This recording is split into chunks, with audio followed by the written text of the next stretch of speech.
Hello, I'm Sarah. This is Hardcover Hearts, and I'm here on the cusp of October, coming to you on the 30th of September with my pile of possibilities for Victober, which starts tomorrow. First off, I would like to thank all of the wonderful hosts of Victober this year. It's Katie, Marissa, Petra, Roz, and Kate. And they do a phenomenal job. I'll put links to all of their channels so that you can go see all of the content that they're providing for Victober. It's really something. It's really something. And I always get delighted this time of year because I get to pull out the t-shirt, which delights me to no end. So I feel like I just need a cup of tea and light some candles. Maybe the sun can dim a little bit and I'll be ready to kind of go full steam into Victober. But let me show you the pile of possibilities that I have. Definitely going to read some of these, if not all.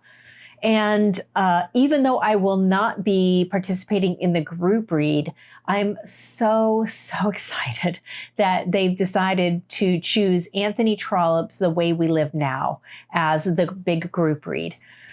I think it's a phenomenal book. It was actually my very first Trollope. I did it on audio and completely fell in love with his style, with his voice, with his cheekiness and breaking the fourth wall, with his characters. And there was just something that made me fall in love with Trollope. And I proceeded to read all of the Palliser series and then followed up with the Chronicles of Barchester. So I just have the individual ones to read, which is still very, very exciting for me. But I hope you would consider joining that because that book is fantastic and I can't imagine more interesting people to read it with. So let's get into my stack. The first one, because I really set low expectations this year. I was like, oh, I'm not going to read a lot of Victorian literature this year. With everything else I'm reading, I don't know if I'll have time. But then I just kept pulling more books and pouring more books. And next thing you know, this is the stack. So I'm definitely going to start with this one and kind of get put the wind at my back, I guess you would say. This is Oscar Wilde's short story, Only Dull People Are Brilliant at Breakfast. It makes me laugh. That is such the best title. This is one of those Penguin Little Black classics. This is number 119. So just really, really fun. Oscar Wilde is always a great person to dip into during Victober or anytime, but I'm really looking forward to this.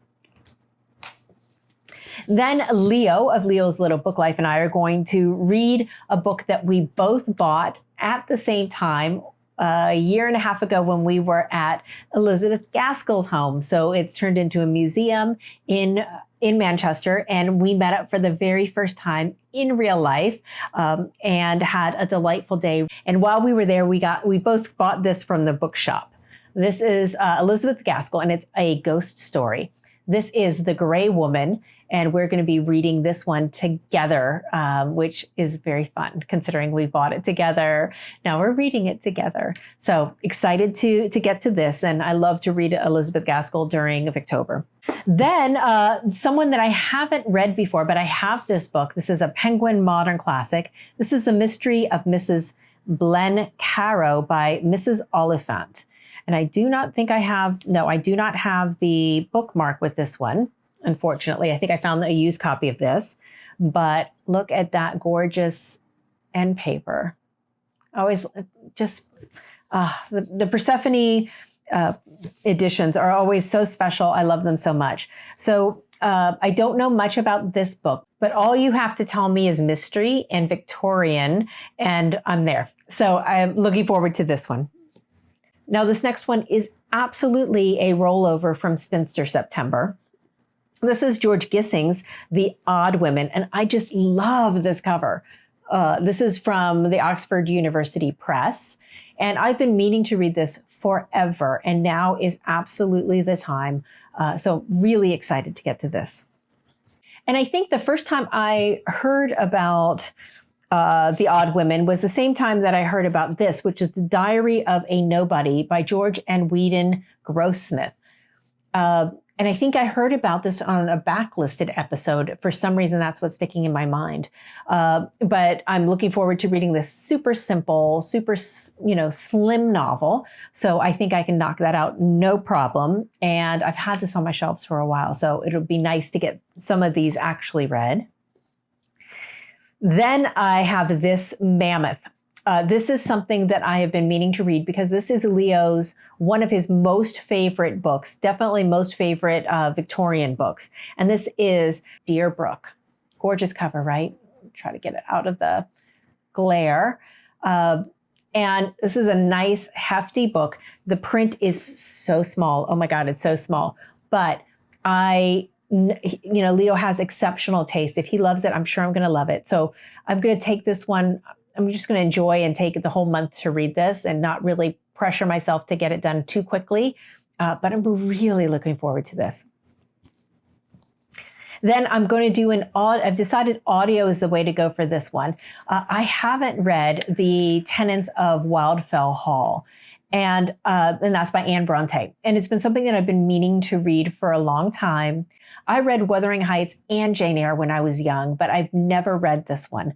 So I'm excited to finally get to it. And I'm going to be listening to this in audio through, I think it's the Audible kind of free section when you're a member. So looking forward to listening to this. And then lastly, every once in a while for Victober, I will dip in and out of this. So I'm going to do the same this year, use this as kind of like a reference because it's so well done. This is How to Be a Victorian by Ruth Goodman. And she just writes such interesting historical nonfiction about what it was like to live in certain time periods. And I found this to be very illuminating and really helped me understand some of the context of what I was reading. So I highly recommend it. I think this is also in audio. So that would be a good thing if you're interested, but maybe don't have a lot of time to do all of the reading. So yeah, that is my stack of my pile of possibilities, as it were. I would love to know, have you read any of these? What were your thoughts? And do you have anything that you think I might like that I may not have read that I should be reading for Victober? That's it for me for now. I'll look forward to talking to you soon, and I hope you have a fantastic October month of reading. Bye.